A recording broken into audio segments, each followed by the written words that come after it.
Wakisashi's Tea House. Konnichiwa minasan, this is Gray at Wakisashi's Tea House over in Japan. Today I want to do a book review. It's Philip K. Dick's The Penultimate Truth. Now this was published back in 1964. Okay, first let me give you a bit of background. Back in 2016 I took part in a Philip K. Dick reading challenge with a few fellow bloggers. I have a WordPress blog and I do book reviews on there. So what we did was we read and we reviewed one Philip K. Dick novel each month while working through his mammoth monster of a tome, which is called the Exegesis.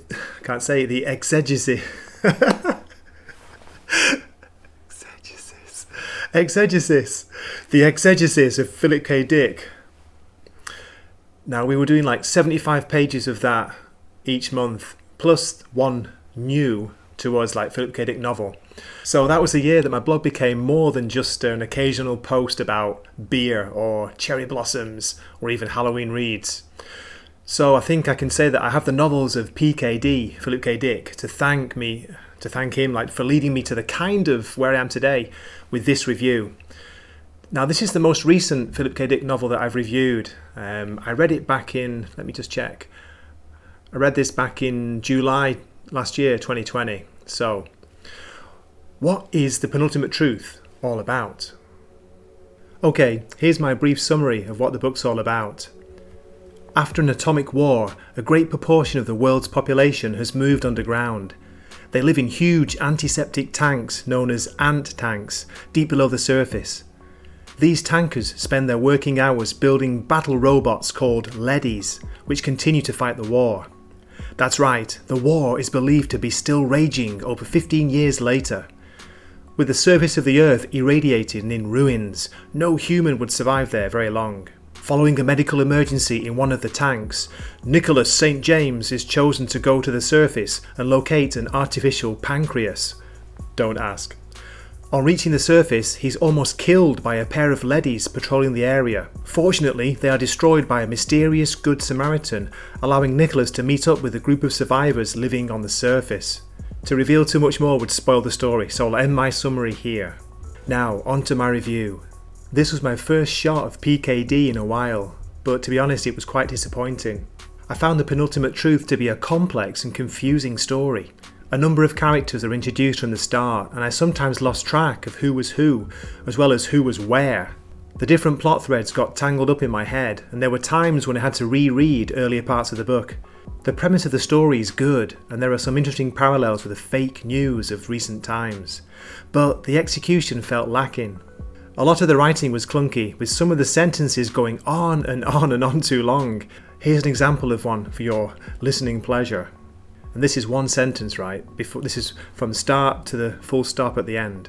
For some reason, but here he did not care to probe his own mind too deeply. He was lonelier with Colleen Hackett than without her. And anyhow, late on Sunday night he fixed a dreadful drink. It was always too sweet. As if by mistake, one of his leadies had dug up a bottle of Tokay and had used it, not dry vermouth, in the martinis. End of sentence. There is only one really great scene in here that involves a small robotic assassin and its sleeping target. It happens in chapter 18. I was really gripped by PKD's writing during this scene, and I've just reread it now to remind myself that he can write when he wants to. At this stage in his career, he was churning out stories for not very much money. I read somewhere that he had 4 books published in 1964, the year this was released. So you can understand my criticism of clunky writing. There's a possibility that this was his first draft, and it shows its lack of refinement. I think this would have worked better as a short story, which Philip K. Dick really excels at, if I'm being honest. This book is actually, it's only 190 pages, but to me it dragged. So, if I were to recommend a Philip K. Dick book to a new reader, I would suggest Do Androids Dream of Electric Sheep, which I absolutely love, or The Man in the High Castle, and one more, it's called A Maze of Death. Well, I hope you enjoyed my review. As I say, I am a fan of Philip K. Dick. I think this is the 15th book by him I've read. I've also read quite a few of his short stories, but to be honest, it was a bit disappointing. Now here's my version. Here's the cover. This is the Golan's Science Fiction Masterworks edition. So nice cover, nice book, but yeah, overall disappointing. Okay, So again, thanks for watching. This is Wakizashi at the tea house signing off, saying matane. See ya.